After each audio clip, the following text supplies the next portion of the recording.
الحمد للہ رب العالمین والصلاة والسلام علی رسولہ محمد وعلی آلہ وصحبہ اجمعین اما بعد فاعوذ باللہ من الشیطان الرجیم بسم اللہ الرحمن الرحیم الیوم اکملت لکم دینکم واتممت علیکم نعمتی ورضیت لکم الاسلام دینا۔ حضرات علماء کرام اور عزیز طلبہ، السلام علیکم ورحمۃ اللہ وبرکاتہ۔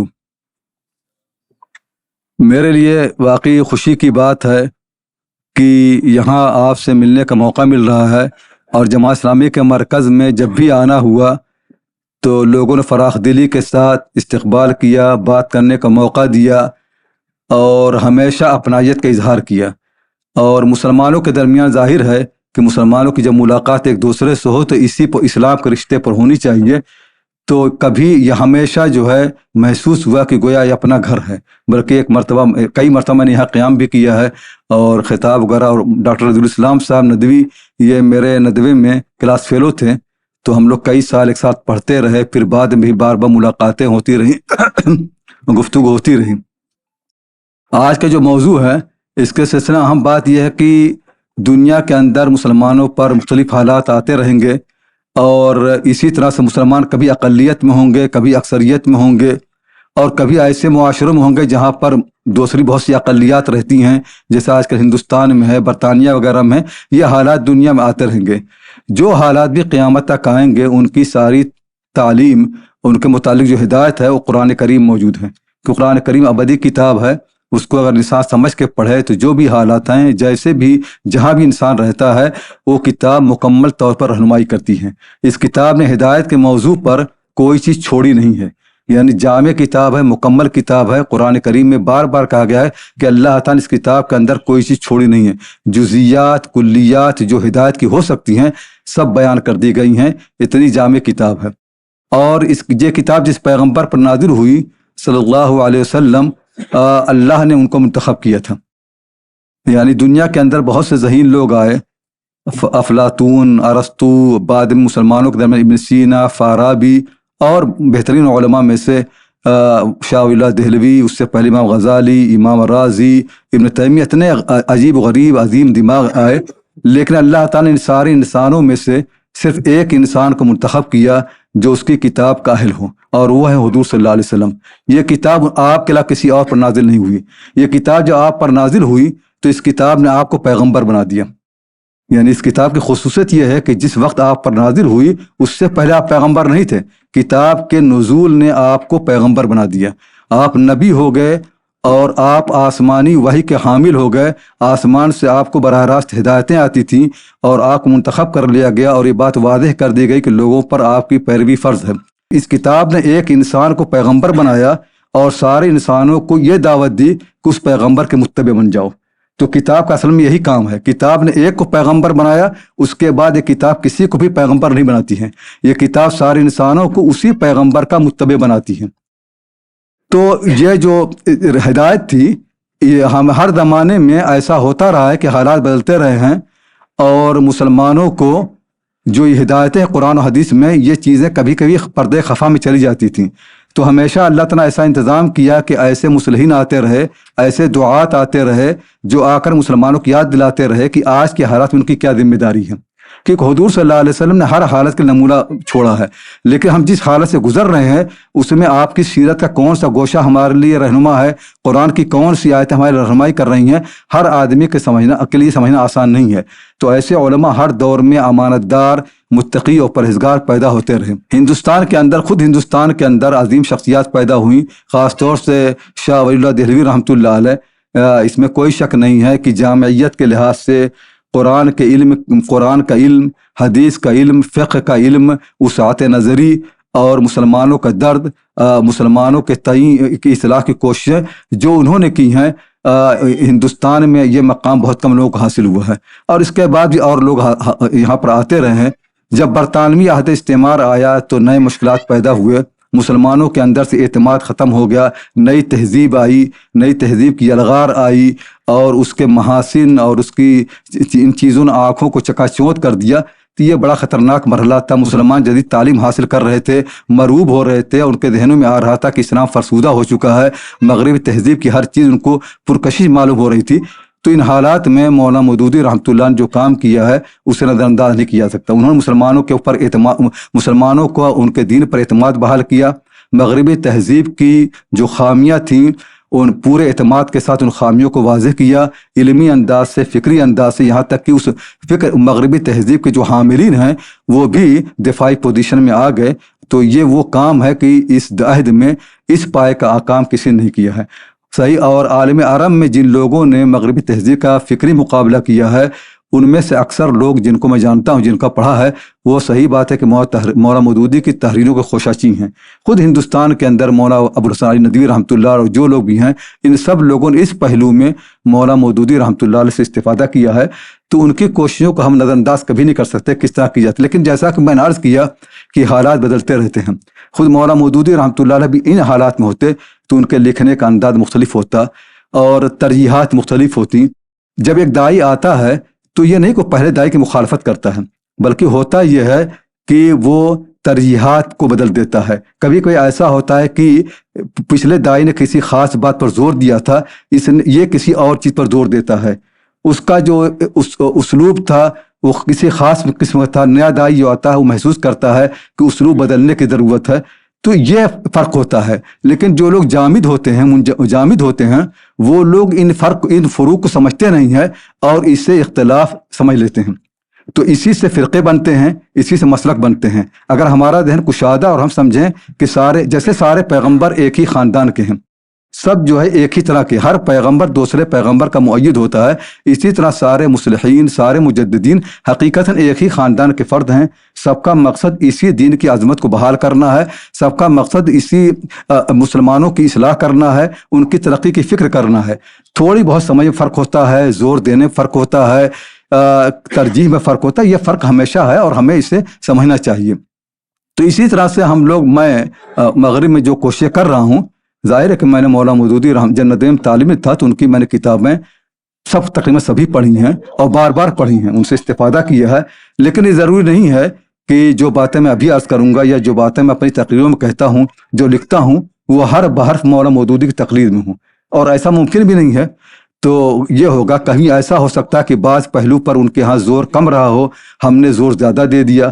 بعض پہلو ہیں جہاں پر ان کے ہاں سختی تھی, ہم نے کیا یہ کہ اس میں مسامحت اختیار کی, رواداری اختیار کی. حالات کے لحاظ سے یہ چیزیں ہوتی رہی ہیں. لیکن اس میں کوئی شک نہیں ہے کہ ہم ان کو اپنا محسن سمجھتے ہیں, اپنا مرجع سمجھتے ہیں ان کو, اور اسی طرح اور دوسرے مصلحین کو, سب کو. مولانا الیاس رحمۃ اللہ علیہ ہوں, مولانا ابوالحسن ندوی رحمۃ اللہ علیہ ہوں, بلکہ مولانا آزاد سے بھی لوگ استفادہ کیا ہے. اور عالم عرب میں ایک طویل فہرست ان لوگوں کی جنہوں نے اس دین کی مخلصانہ کوشش کی, اور ہمیں ان سب, محمد اسد, ان کی فکری جو تحریریں ہیں زبردست ہیں, بڑی طاقتور ہیں, اور ان سے واقعی جو رہنمائی ملتی ہے مغربی تہذیب پر تنقید کرنے میں, جہاں مولانا مودودی کا زبردست ہاتھ ہے, وہی محمد اسد وغیرہ کی بھی تحریریں کافی طاقتور ہیں. قرآن کریم سے جو بات بالکل واضح ہوتی ہے وہ یہ ہے کہ قرآن کریم نے حضور صلی اللہ علیہ وسلم کی دعوت کو تقریباً 3 مرحلوں میں تقسیم کیا ہے. تو 3 مرحلے قرآن کریم میں صاف صاف نظر آتے ہیں. ایک مرحلہ وہ ہے جب افراد کو تیار کیا جا رہا تھا, جب مکے کا معاشرہ آپ کے ہاتھ میں نہیں تھا, مکے میں آپ کو کوئی طاقت حاصل نہیں تھی, آپ صرف اتنا کر سکتے تھے کہ افراد کی تعمیر کرتے, افراد کی تشکیل کرتے. تو افراد سازی کا ایک مرحلہ مکے میں تھا. مدینہ منورہ میں جب آپ آئے تو ایک نیا مرحلہ شروع ہوا, ایک معاشرے کی تشکیل کا, کہ جس میں مسجد ہے, مرکز ہے, اور مسلمان آپ سے وابستہ ہو رہے ہیں. تو ایک مسلم معاشرہ وجود میں آ رہا ہے, اس میں امر بالمعروف نہی عن المنکر وغیرہ کی جو روایتیں ہیں. پھر اس کے بعد آخر میں ایک مرحلہ وہ بھی آیا کہ جب آپ کو ایک ایسی طاقت حاصل ہوئی کہ جو مجرم ہو اس کو آپ سزا دے سکیں, جو آپ کے لیے خطرہ بن رہا اس کے خلاف آپ جہاد کر سکیں, جس کو ہم لوگ عام طور سے اسلامی ریاست کہتے ہیں. گرچہ یہ تعبیر خود جو ہے نا قرآن کی تعبیر ہے نہ حدیث کی, لیکن ظاہر ہے کہ تعبیرات کا اختیار کرنے میں کوئی حرج نہیں. جیسے میں نے عرض کیا کہ مصلحین میں, دعات میں, معلمین میں تعبیرات کا بھی فرق ہوتا ہے. حقیقت سب کی ایک ہوتی ہے, تعبیر الگ الگ اختیار کی جاتی ہے. تو ہم یہ کہہ سکتے ہیں کہ معاشرہ جب اس حد تک پہنچ جائے کہ اس کے اندر انسان جو ہے حدود نافذ کر سکے اور سزائیں دے سکے, جہاد کا علم بلند کر سکے, تو یہ ایک تیسرا مرحلہ ہے.